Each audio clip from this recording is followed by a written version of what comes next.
Lindsay e Patrick Clancy se casaram em 2016, um casal jovem e atraente que começou uma vida juntos e formou uma família. Lindsay era enfermeira obstetra. Foi em janeiro de 2023 que essa família aparentemente idílica foi destruída por um ato de violência que tirou a vida dos 3 filhos deles. Lindsay tinha mandado o marido sair para buscar comida. Quando ele voltou, os 3 filhos estavam mortos, estrangulados por faixas de exercício no porão. E Lindsay estava do lado de fora, caída no chão com os pulsos cortados, semiconsciente depois de pular da janela. Ela, obviamente, não tinha motivo para matar aquelas 3 lindas crianças. Você tem que se perguntar, por quê? Por quê? A resposta para essa pergunta, de acordo com a defesa, foi um histórico documentado de depressão pós-parto e o fracasso absoluto do seu plano de tratamento. Este é um caso que envolve medicação, excesso de medicação, psicose pós-parto, depressão pós-parto, todos assuntos polêmicos. Promotores afirmam que ela planejou meticulosamente o assassinato violento dos 3 filhos pequenos. E agora as linhas de batalha foram traçadas enquanto este caso segue para julgamento. Ela matou as crianças em casa onde deveriam estar seguras. Isso não é algo que as fadas planejaram. Quando Lindsay Clancy pulou daquela janela, de alguma forma ela sobreviveu. Agora, por trás de tudo isso, há uma doença mental óbvia, e é uma doença mental que está documentada. Este caso não é um mistério. Nós sabemos que ela fez isso. A questão é, o que estava acontecendo na mente dela naquele momento, e isso é possível? É concebível que um júri realmente diga as palavras não culpada com 3 crianças mortas? Eu sou Vini Politan. Vamos investigar.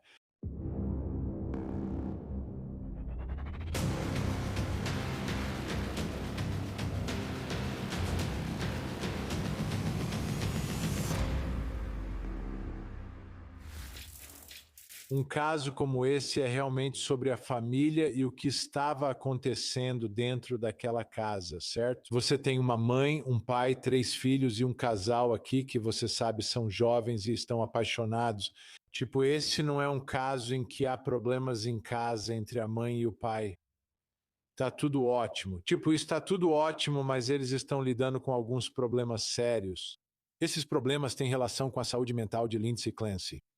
Agora, eu já vi muitas vezes na Corte TV casos em que há evidências esmagadoras e a defesa está desesperada e diz, vamos alegar insanidade. E então eles tentam fabricar uma tese de insanidade e inventar um quadro de doença mental onde não há histórico. Esse não é o caso aqui. Aqui é um histórico absolutamente documentado de questões de saúde mental e de tratamento para tudo isso. Então este é um tipo diferente de caso. Por isso você tem que levar esse tipo de defesa muito, muito a sério. Não é tipo, meu Deus, ela fez isso, foi pega em flagrante, temos que inventar algo. Estava lá. E isso claramente tem algum nível de impacto. A questão é, a doença mental se encaixa na insanidade legal porque são 2 coisas diferentes. Doença mental é como um diagnóstico médico. Insanidade legal ou insanidade é um padrão legal, algo que um júri teria que determinar, diferente de doença mental, que é algo que um médico determinaria. É uma grande diferença, mas a doença mental permanece presente. Isso não é inventado, isso não surgiu do nada, isso realmente existiu. E o que é realmente interessante nesse caso, algo que não vemos em todos os casos, é que Patrick, o marido de Lindsay, está apoiando a esposa. Eu estava lá em Houston, Texas, e me lembro muito bem quando Andrea Yates foi considerada culpada pela primeira vez. E Rusty, o marido dela, não se importava. Já tinha seguido em frente. Os filhos tinham partido. A esposa estava no tribunal. Ele já havia seguido em frente. Ele tinha uma nova esposa e uma nova vida, tudo novo. Ele partiu dirigindo seu conversível ao pôr do sol, como se não quisesse nada, como se fosse diferente. Este aqui parece ser diferente. Mas as acusações aqui são das mais graves possíveis. Estamos falando de triplo homicídio, 3 crianças. E tem uma coisa que eu quero que você pense, porque eu percebi isso. Eu percebi isso ao longo dos anos aqui na Corte TV. Quando se trata de inimputabilidade penal, a única vez que vi isso dar certo foi quando é uma mãe matando seus próprios filhos. Uma mãe matando seus próprios filhos. Para pais não funciona, mas já funcionou para mães. Então, acho que ao analisarmos esse caso, você tem que abordar isso com a mente aberta para entender o que ela está passando, porque é assim que o júri vai pensar. Eles estarão exatamente assim. Todos pensamos, que mãe machucaria os próprios filhos? Algo deve estar errado com ela. E havia. Mas isso é uma defesa legal ou apenas um diagnóstico de saúde mental, certo? Então vamos falar sobre isso. E começa com a família. Então dê uma olhada. Temos algumas fotos incríveis da Lindsay com a família dela, certo? Esse não é um caso de assassinato premeditado baseado em eu odeio meus filhos, quero viver minha vida de solteira, certo? Não é disso que estamos falando aqui. Estamos falando de alguém que quer buscar ajuda para seus problemas, mas aparentemente não está recebendo a ajuda que precisa. Então você tem, sabe, uma família normal aqui, exceto por esse grande problema. Lindsay Clancy no tribunal para sua audiência de leitura da acusação. Os promotores não estão aceitando essa defesa de saúde mental, ok? Eles não estão aceitando isso de jeito nenhum. Vamos ouvir eles apresentarem a base factual aqui para as acusações. Triplo homicídio. De novo, não tem nada mais sério que isso. Na terça-feira, 24 de janeiro de 2023, Lindsay Clancy, a ré diante de vocês, interagiu com várias pessoas, tanto pessoalmente quanto por telefone, sem nenhum problema ou motivo de preocupação. Ela conseguiu levar sua filha de 5 anos ao pediatra. Ela conseguiu brincar com Cora e Dawson, seu filho de 3 anos, no quintal naquele dia. Ela cuidou de Callan, seu filho de 8 meses, sem problemas ou preocupações naquele dia. Ela também ligou para a CBS para discutir e pedir uma ordem judicial. Cora sem nenhum problema. Ela escolheu um prato para o jantar online em um restaurante 3 estrelas. Ela conseguiu se comunicar. Sem problemas, ela ligou para o restaurante, fez o pedido, ouviu e informou o nome e telefone do marido sem dificuldade. Ela usou o Apple Maps para saber quanto tempo o marido levaria da casa até o restaurante e de volta. Assim saberia quanto tempo ele ficaria fora. Ela mandou o marido à CVS buscar o remédio e depois ao restaurante. Patrick saiu de casa naquela noite às 17h15. Ele se despediu da esposa. Ele beijou os filhos. Ele voltou para casa às 18h09. Ele ficou fora por apenas 54 minutos. O telefone do réu mostra que, enquanto Patrick estava na CVS, ele ligou para Lindsay às 17h33. Ela não atendeu o telefone. Ela retornou a ligação para ele às 17h34. Ele disse que a conversa foi tranquila, discutiam sobre medicação. Ela parecia ocupada com algo.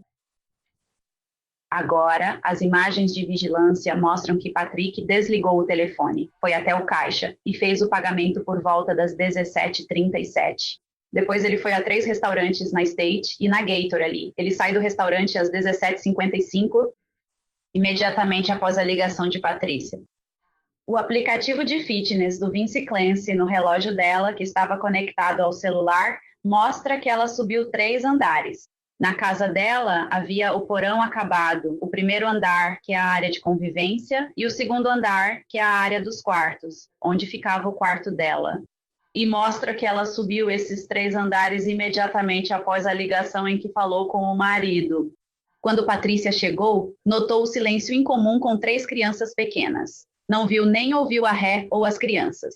Ligou para ela às 18h09, no dia dos namorados ela não atendeu. Então ela subiu para o quarto deles, que estava trancado. Ela destrancou e, ao entrar, viu gotas de sangue no chão diante de uma cadeira dobrável furada. Havia uma janela aberta. Havia o que parecia ser uma faca ensanguentada e um suporte de facas ao lado de um cooler de vinho para casal. Um cooler que dizia, por causa das crianças. Ela então saiu e encontrou Clancy no chão, embaixo da janela por onde ela tinha saído. Ela tinha cortes nos pulsos e pescoço que não sangravam mais. Ele ligou para o 911 e pediram que pressionasse os ferimentos. Sobre os ferimentos, ele disse que não era necessário porque eles não estavam sangrando.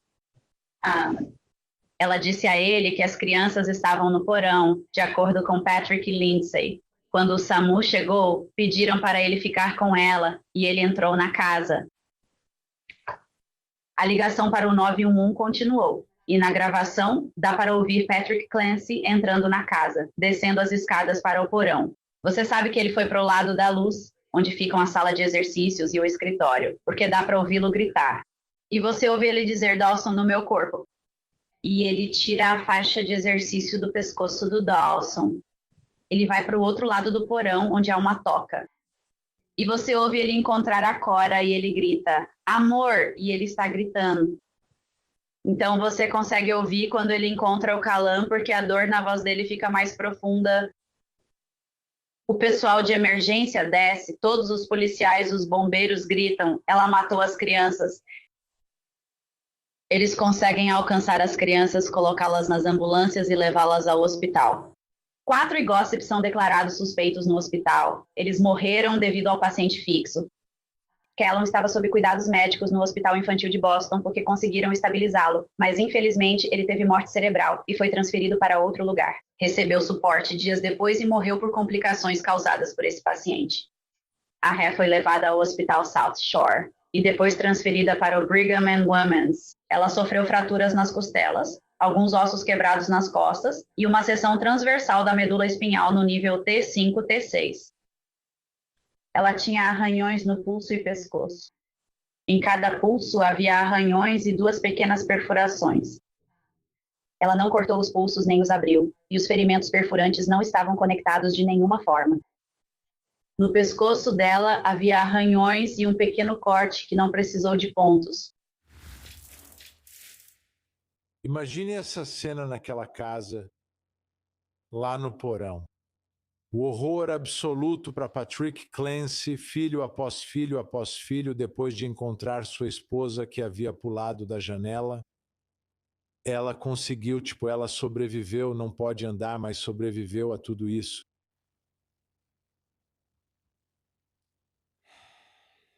A forma como tudo aconteceu, o planejamento e o cuidado muito meticuloso, o pensamento e a premeditação, é no que os promotores vão se apoiar aqui.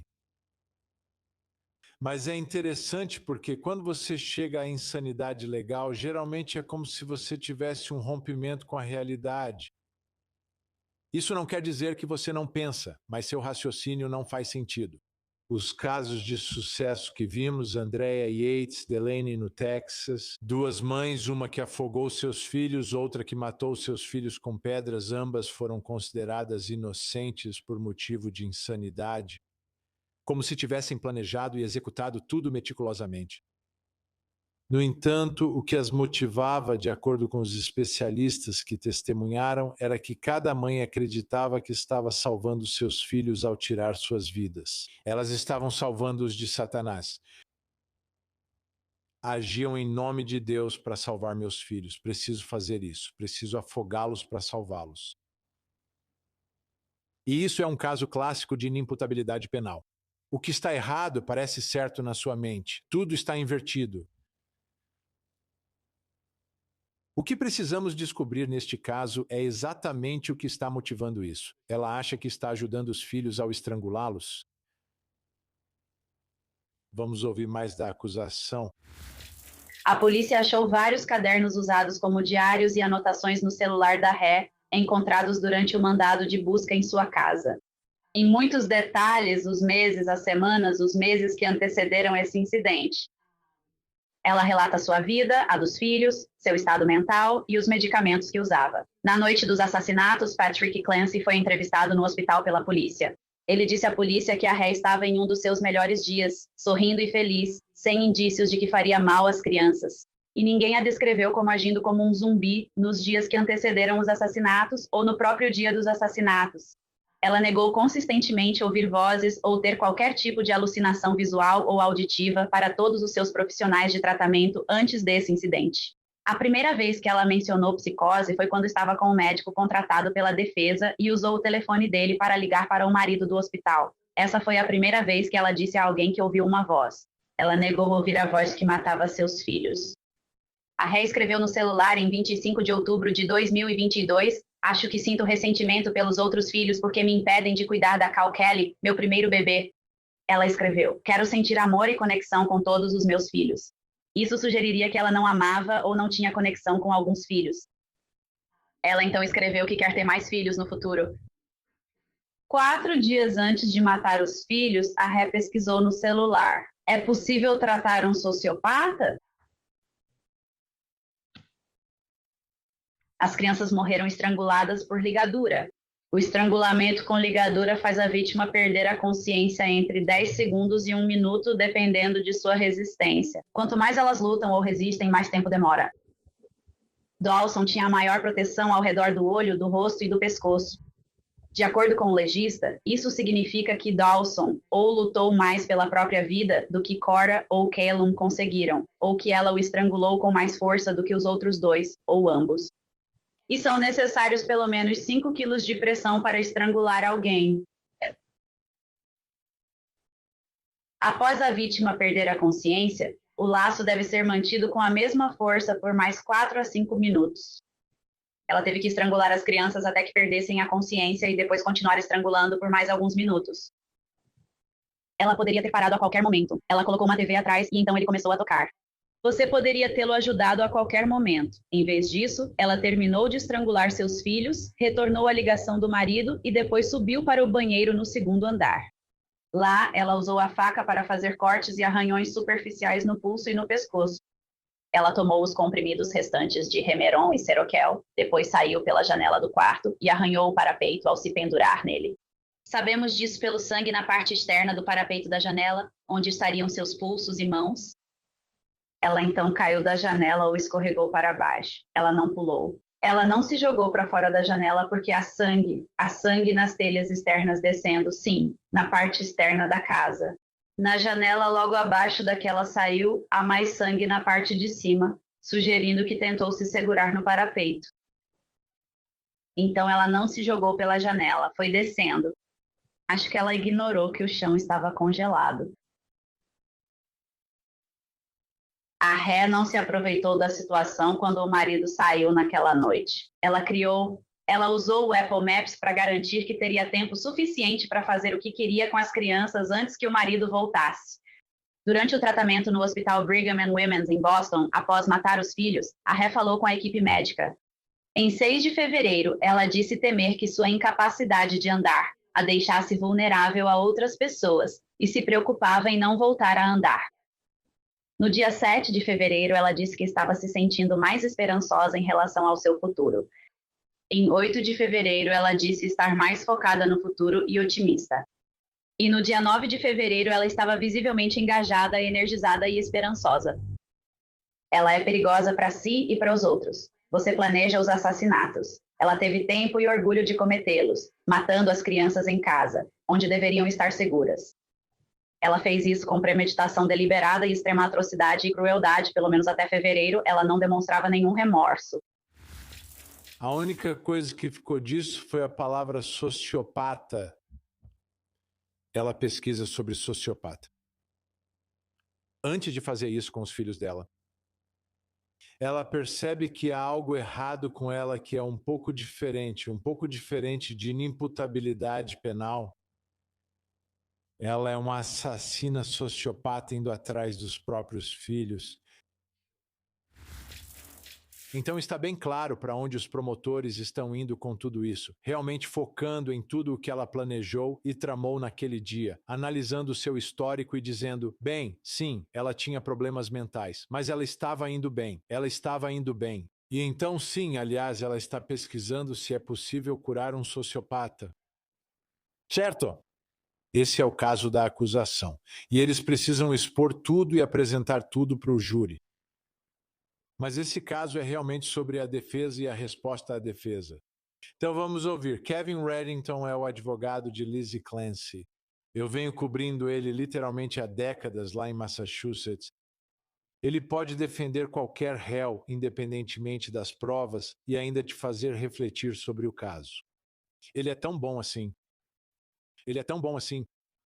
Vamos ouvir o que ele disse na audiência de Lindsay Clancy. A senhorita Clancy é enfermeira, obviamente esposa e mãe.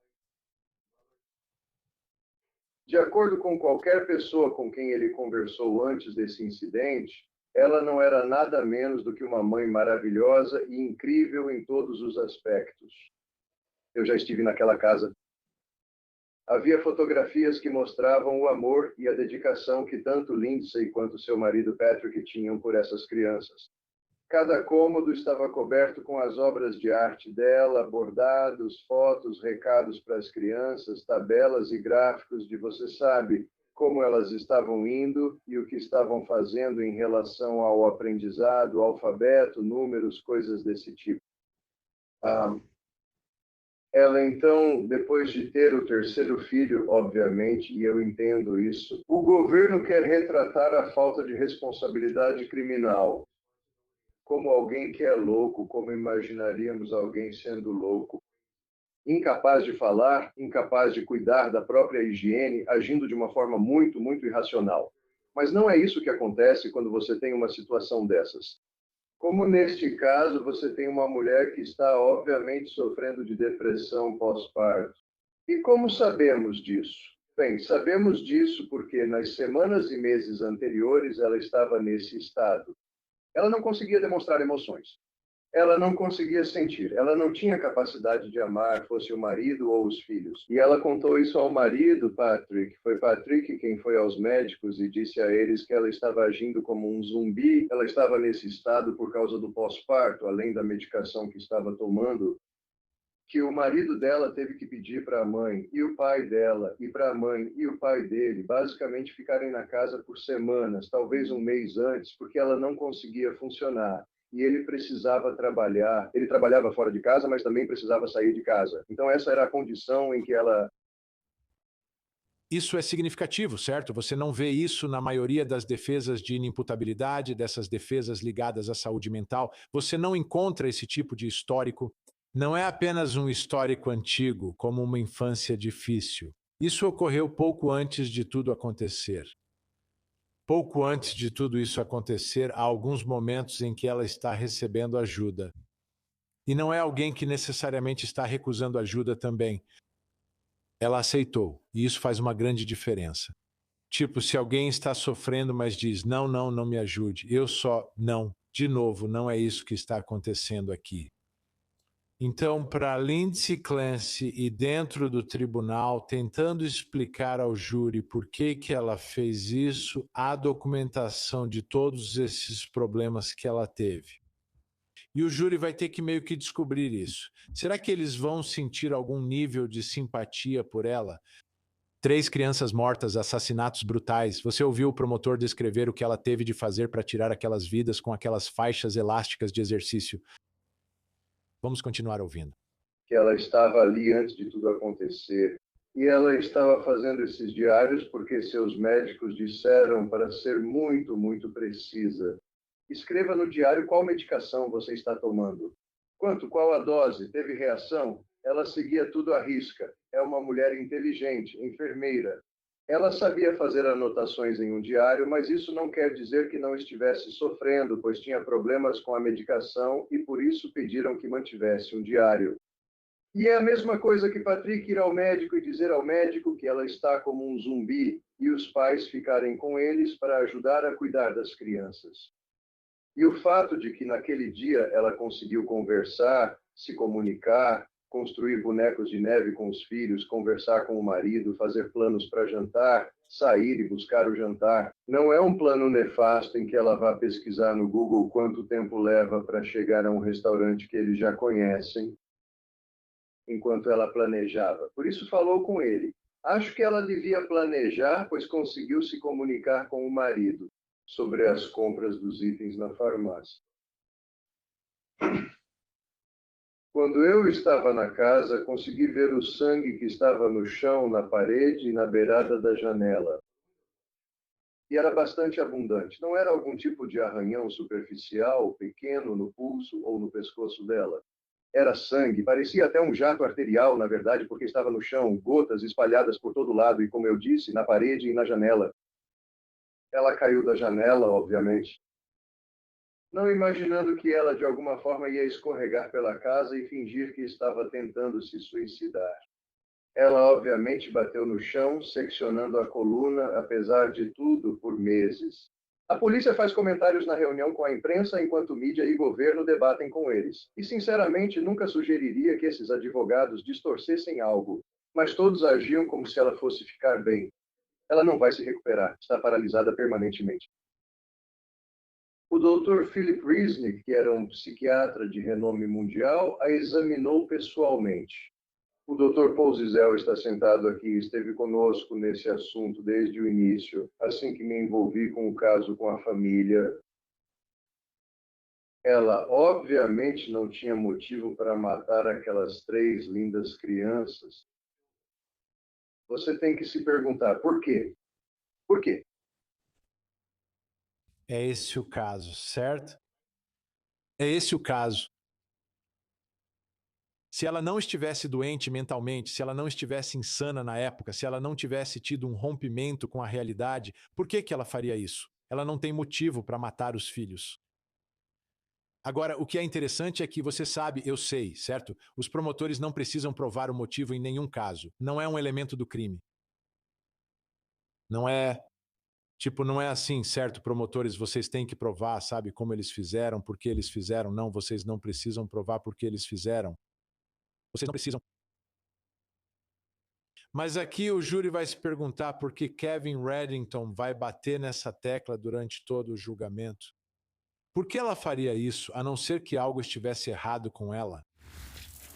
Agora, na maioria dos casos envolvendo insanidade do ponto de vista legal, doença ou transtorno mental, sempre é uma batalha de especialistas, certo? Os especialistas entram, avaliam o réu e dão alguma orientação ao júri, e o júri tem que decidir com base no que os especialistas estão dizendo e em alguns dos fatos ao redor disso. Se alguém estava ou não insano no momento, no caso do assassinato ou neste caso dos assassinatos, certo? É assim que normalmente acontece. Mas lembre-se do que eu disse no começo deste episódio. Eu falei sobre a família e como tudo se resume à família, e há um lugar onde esse júri pode buscar alguma orientação, porque eu garanto para você, vão ter especialistas e eles não vão concordar, certo? Os especialistas da acusação vão dizer uma coisa, os especialistas da defesa vão dizer outra coisa. Eu posso garantir que isso vai acontecer nesse caso, não vai haver um acordo. No entanto, eles poderiam buscar alguma orientação da pessoa que foi mais impactada por isso, além do réu e das vítimas. E essa pessoa é Patrick Clancy. O pai das crianças, o pai das vítimas, o marido da ré. Ele está literalmente no meio de tudo isso. O que ele disse?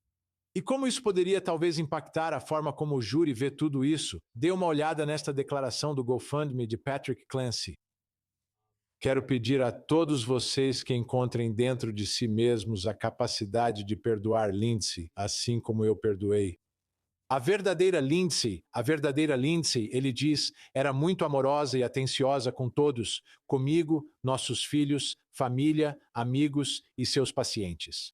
Ela é amorosa até a alma. Tudo o que eu desejo para ela agora é que, de alguma forma, ela consiga encontrar paz. De novo, não ir atrás dela, isso já diz muito. Dá uma olhada nisso. Isso é de uma entrevista para a New York Magazine, um artigo da New York Mag em outubro de 2024. Dias antes da audiência de leitura da acusação, Pat, o marido, recebeu uma mensagem de voz de um número desconhecido. Era Lindsay, ligando do celular de um psicólogo dizendo que o amava. No dia seguinte, enquanto Pat caminhava na praia, ela ligou de volta e ele atendeu.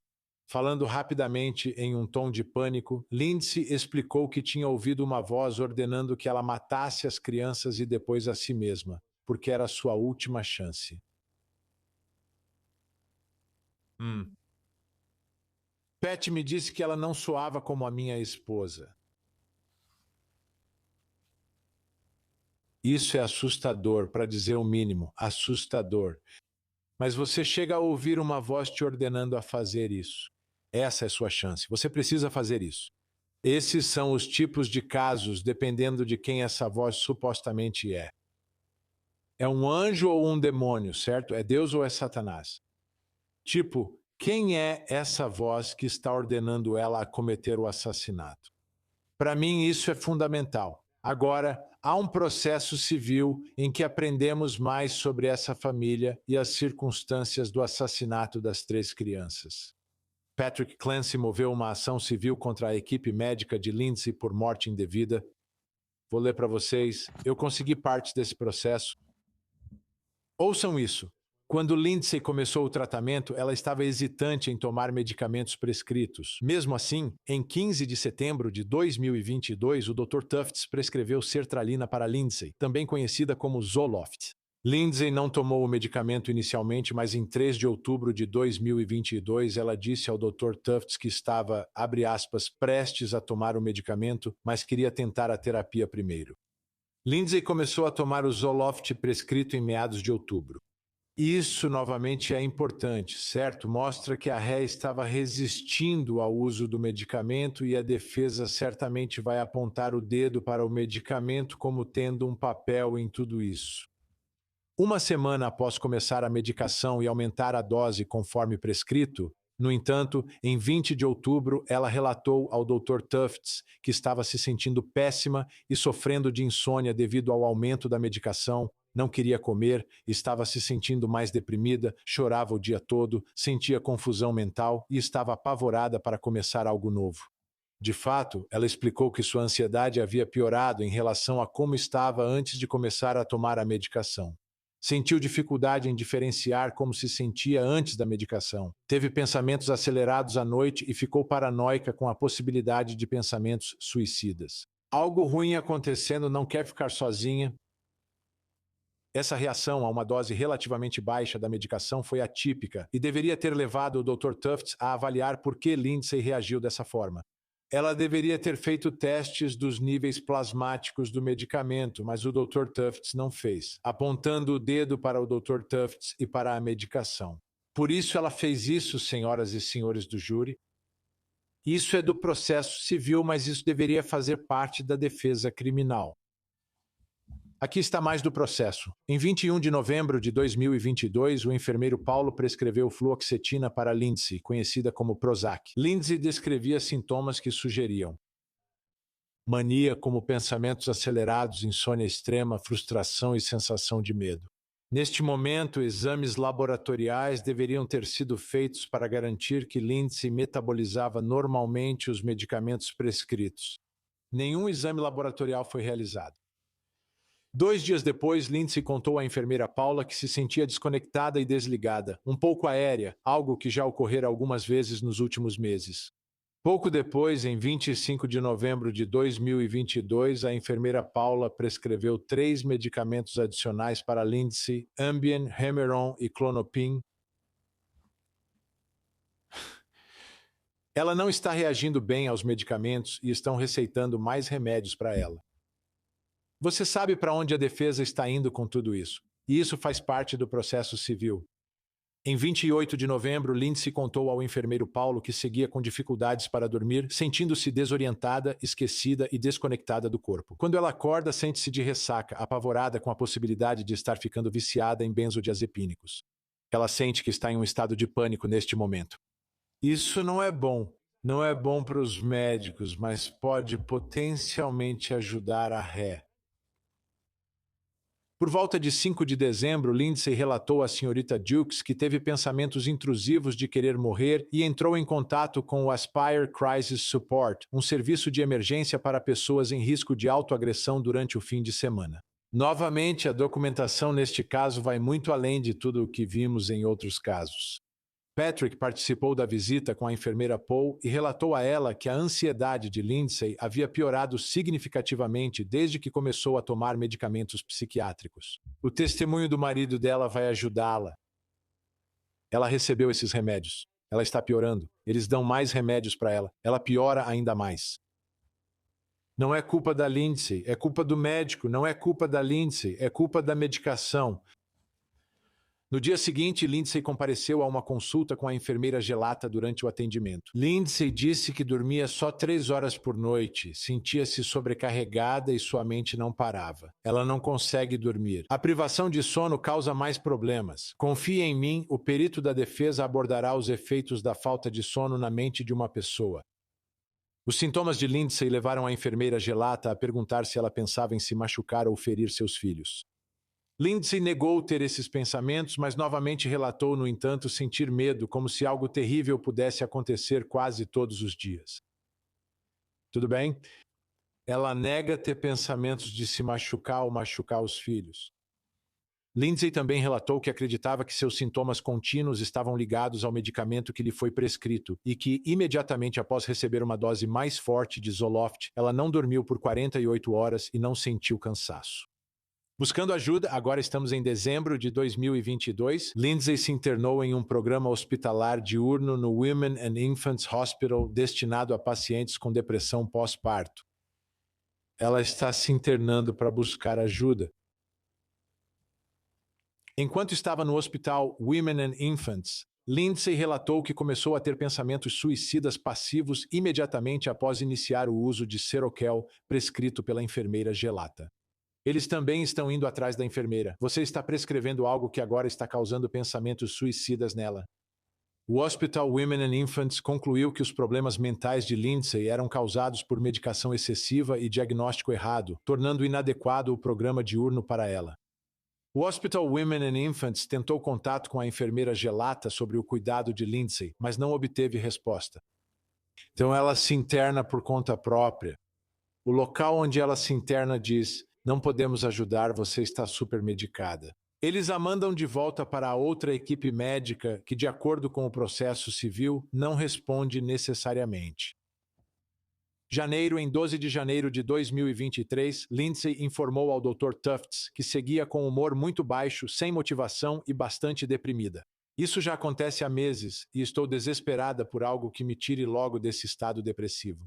4 dias depois, em nova consulta de 17 minutos, o Dr. Tufts observou que Lindsay apresentava humor e afeto deprimidos e apáticos, anotando que seu humor seguia muito baixo. Sem motivação, entorpecida, consegue se forçar a sair da cama, cuidar do básico como comer, concentração está boa, cuidar do bebê e o vínculo parece forçado, sem ideação suicida.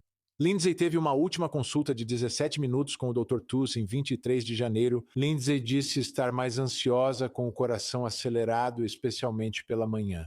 O Dr. Tuss registrou que o humor de Lindsay estava igual, apático e ansioso, que Lindsay não tem motivação, está entorpecida e que ela precisa se forçar a sair de casa. O sono de Lindsay e a eficácia da medicação estavam ruins. Ela tinha pouca consciência da própria condição e sua condição psiquiátrica, em geral, não mudou. Ela não estava bem. Tudo isso está completamente documentado. Os médicos responsáveis vão ser interessantes nesse julgamento criminal, não é? Eles serão apontados e ficarão muito na defensiva. Vai ser interessante ver como isso se desenrola. O Dr. Tufts e a enfermeira cuidavam da Lindsay, mas mesmo alertados, não seguiram o padrão adequado de cuidado. E ao não fazerem isso, é mais provável do que não que isso tenha causado direta e proximamente que Lindsay tirasse a vida de seus filhos. É para aí que a defesa está indo. Eles estão indo atrás do médico, da enfermeira, da medicação. Lindsay estava procurando ajuda, e ela recebeu exatamente o oposto. Mencionei o advogado de defesa de Lindsay Clancy, Kevin Reddington, que é excelente. Ele é muito agressivo e tenta de tudo, porque já fez de tudo, ele já viu de tudo. E uma coisa que ele tentou fazer nesse caso, que é interessante, foi pedir uma bifurcação tentando dividir o julgamento em 2 partes diferentes. Tipo, na primeira parte, os promotores têm que provar o caso deles. E aí, na segunda parte, ok, agora vamos falar sobre o estado mental dela. Na maioria dos casos legais de insanidade, normalmente se faz tudo de uma vez, certo? O problema é que, para um réu criminal, ao entrar no campo da insanidade legal, você admite ter feito aquilo. Não é como se outra pessoa tivesse feito isso. É tipo, não, fui eu quem fez. Assim, o Estado consegue comprovar a acusação mais facilmente. Na verdade, o que eles estão tentando provar é que você fez isso, que fez conscientemente e que não estava insano na época. Então eles estão tentando meio que provar uma negativa enquanto fazem isso. Então ele fez essa petição. Quero que você ouça os argumentos que foram apresentados e se deve ou não haver, duas partes diferentes nesse julgamento. Assim, poderíamos lidar com se os promotores conseguem ou não comprovar a acusação e depois lidar com o estado mental de Lindsay Clancy. Ouça só. Existem duas questões. O estado mental da ré e se a ré cometeu ou não o crime. Então, se você tem a fase de culpa do caso e depois tem a fase de responsabilidade criminal do caso, eu tenho a obrigação de apresentar provas que sejam consistentes com a falta de responsabilidade criminal, e as provas dessa falta de responsabilidade criminal, obviamente, vão implicar culpabilidade penal. Então, esse é o problema que temos nesse tipo de estrutura com a qual lidamos. Então, a acusação deveria estar em uma posição de apresentar suas provas sobre a atividade criminosa sem violar o direito da ré de não apresentar provas, entre aspas, contra si mesma nessa fase do julgamento. E se tivéssemos a divisão do julgamento em duas fases, isso resolveria esse problema. Acho que o que estou tendo dificuldade é que o júri voltaria com um veredicto. Com base nos fatos? Com base no fato de que você não conclui presumindo que é culpado. Correto. E quando você pede para desfazerem isso? Não. Então você entra na segunda fase do caso, que trata da responsabilidade criminal, que precisa ser uma consideração importante. Isso é uma petição para querer tudo de uma vez.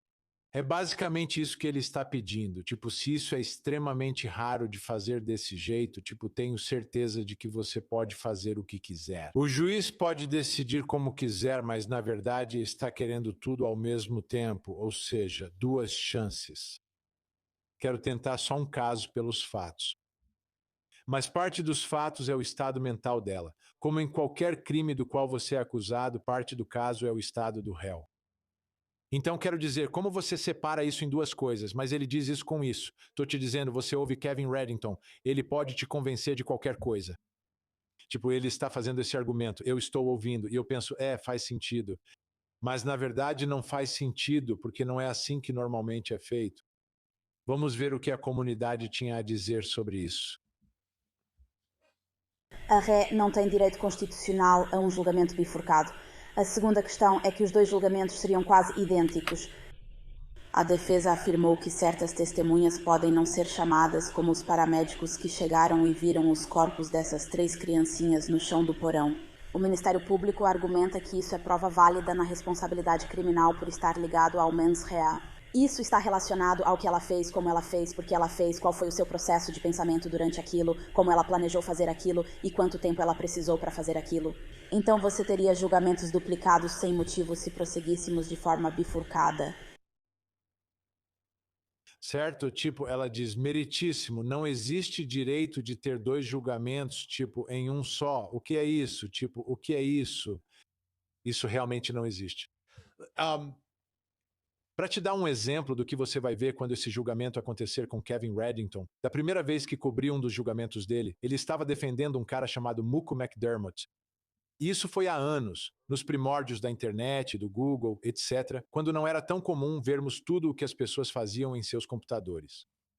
Mas nesse caso, ele foi até o local de trabalho dele. Ele estava frustrado e matou um monte de gente. Foi horrível. Foi absolutamente horrível. A defesa dele era a inimputabilidade penal, mas havia uma pesquisa que o réu tinha feito no computador dele. Como fingir doença mental. Na época chamei isso de Google fumegante, pois o Google ainda era novo. Isso foi na virada do século. Mas nesse caso, insanidade legal era a defesa, doença mental, e o próprio réu pesquisou no Google como fingir isso, certo? Kevin Reddington, que era o advogado dele, era muito bom. O júri levou dias para chegar a um veredito nesse caso. Isso era para durar 5 minutos, o cara alegava insanidade legal. Aliás, ele estava pesquisando como fingir doença mental. Você está brincando? Eles levaram dias. É isso que você vai conseguir. E é isso que você deve esperar quando esse julgamento acontecer. Vai ser muito disputado, Uma luta difícil. E como você pode ver por tudo que analisamos aqui, essa é uma ré que tem uma defesa legítima. Não estou dizendo que ela vai ganhar. Não estou dizendo que ela deveria ganhar. Mas essa é uma ocasião rara em que estamos vendo isso. Esse tipo de defesa por doença ou transtorno mental, onde alguém sofre de uma doença ou transtorno mental, tem tomado medicações. Tinha se internado em uma clínica para buscar ajuda, tinha falado sobre as prescrições e tudo mais. Então, os promotores podem comprovar a acusação, mas depois eles precisam refutar a defesa e vamos ver se eles conseguem fazer isso. Eu sou Vini Politan. Nosso tempo acabou por hoje. Então, até a próxima. Por favor, não se esqueça de abraçar as crianças.